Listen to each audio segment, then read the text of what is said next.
Hi guys, कई बार हम सोचते हैं कि हम उतने ज़्यादा इंटेलिजेंट नहीं हैं, हमारे पास उतनी ज़्यादा नॉलेज नहीं है, हम चीज़ों को उतने ज़्यादा अच्छे ढंग से कर नहीं पाते हैं। हमें एक बार में चीज़ें समझ में नहीं आती है ना।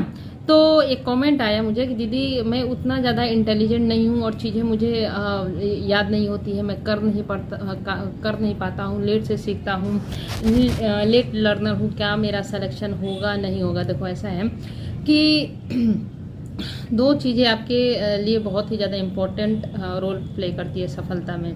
ठीक है, एक तो मान लो कि आपने अपनी कमियां देख ली कि भैया तुम इंटेलिजेंट नहीं हो, ओके, ये आपकी रही कमी।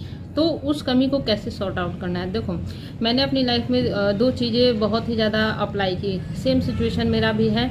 मैं चीज़ों को एक बार में नहीं समझ पाती हूँ, मुझे 4-5 बार लगाना पड़ता है। कोई बोले कि सोनी एक बार में कोई क्वेश्चन समझ के बना दे, ये मेरे बस की बात नहीं है। मैं 3-4 बार चीज़ों को पढ़ती हूँ, समझती हूँ, तब जाके मुझे थोड़ा बहुत समझ में आता है, वो भी थोड़ा बहुत। ठीक, तो मैंने अपनी लाइफ में दो चीज़ें बहुत ही ज़्यादा अप्लाई की है ना, वो अप्लाई आप लोग करो, पक्का से पक्का सिलेक्शन होगा। पहला, हार्ड वर्क। ठीक है, इसका कोई अल्टरनेटिव नहीं है। अगर तुम हार्ड वर्क कर रहे हो ना, दुनिया की कोई भी ताकत तुम्हें रोक नहीं सकती है, दुनिया की कोई ताकत नहीं रोक सकती है।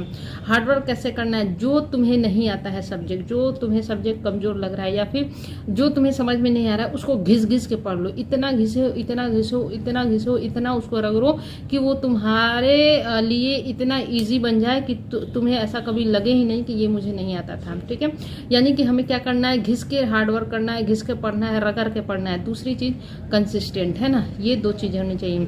कंसिस्टेंट रहोगे, लगातार पढ़ोगे, लगातार मेहनत करोगे, किसी चीज के पीछे लगातार भागोगे, क्यों नहीं वो तुम्हारा होगा।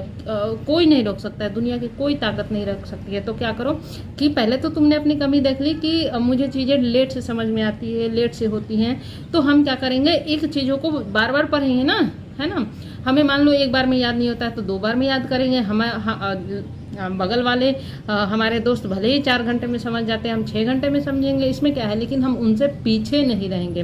दिक्कत तब आएगी जब तुम अपना इस कमी को कमी रहने दोगे। ठीक है, तो हमें किसी से पीछे नहीं रहना है, भले ही वो इंटेलिजेंट है, लेकिन हम फिर भी उनके साथ साथ इक्वल चलेंगे। कैसे, हार्ड वर्क करते हुए। ओके, तो हार्ड वर्क और कंसिस्टेंट जरूर अप्लाई करना अपनी लाइफ में। तुम्हें लगेगा कई बार कि चलो ये सारी चीज़ें छोड़ देता हूँ, मेरे बस का नहीं है, छोड़ना नहीं है। ठीक है, क्योंकि अगर छोड़ दिया, अगर तुम भागने लगे चीज़ों से, तो कब तक भागोगे। आखिर तुम्हें तो वो सारी चीज़ें करनी ही करनी है ना, तो कब तक भागोगे ये बताओ। तो भागना इज नॉट अ सोल्यूशन। अगर तुम भाग रहे हो ना, तो तुम अपनी सफलता से भाग रहे हो। ठीक है, तो जो भी तुम्हें नहीं आता है उससे कभी भागना नहीं कि ये मुझे नहीं आता है।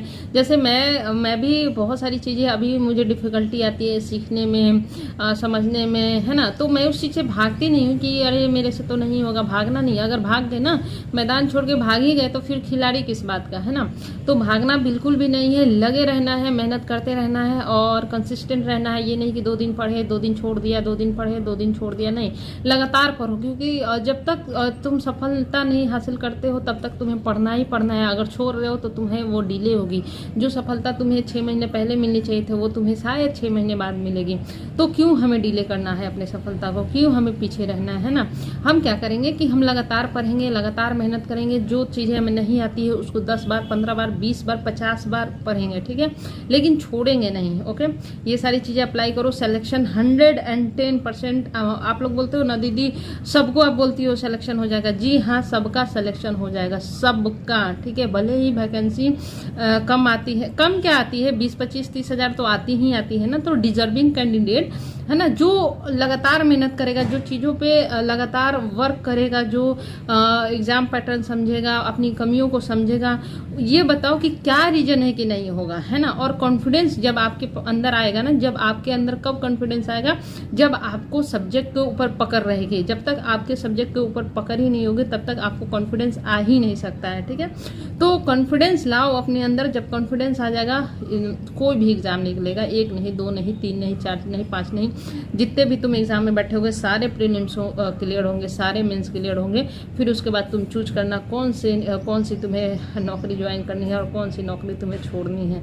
ठीक है, तो सारे लोगों का सिलेक्शन होगा, हर स्टूडेंट का सिलेक्शन होगा जो इन सारी चीज़ों को ध्यान में रखते हैं, मद्देनजर रखते हैं, अपनी कमियों को स्वीकार करते हैं, उस कमियों पर काम करते हैं, लगातार हार्ड वर्क करते हैं, कंसिस्टेंट रहते हैं। और यही सारी चीज़ें हैं बाकी मई मंथ का वीकली पीडीएफ मैं शेयर कर रही हूँ आपके साथ, लिंक है डिस्क्रिप्शन और कमेंट में, उसको डाउनलोड कीजिएगा और कोशिश करना कि 3 से 4 बार रिवीजन कर लो। अभी से करंट अफेयर्स तुम्हारा बढ़िया रहेगा ना, तो मेंस के टाइम में तुम्हें इजी पड़ेगा। ओके, क्योंकि आरआरबी में आपका जो करंट अफेयर्स आता है ना वो पुराना पूछता है, तो डाउनलोड कर लेना, उसको रिविजन करना। बहुत ही अच्छा मैं करंट अफेयर्स का पीडीएफ आपके साथ शेयर कर रही हूँ। ओके, हाँ, थैंक यू, बाय बाय। और बहुत बढ़िया आप लोग मुझे सपोर्ट करते हो, मैं भी आपको हमेशा सपोर्ट करते रहूँगी। All the best guys.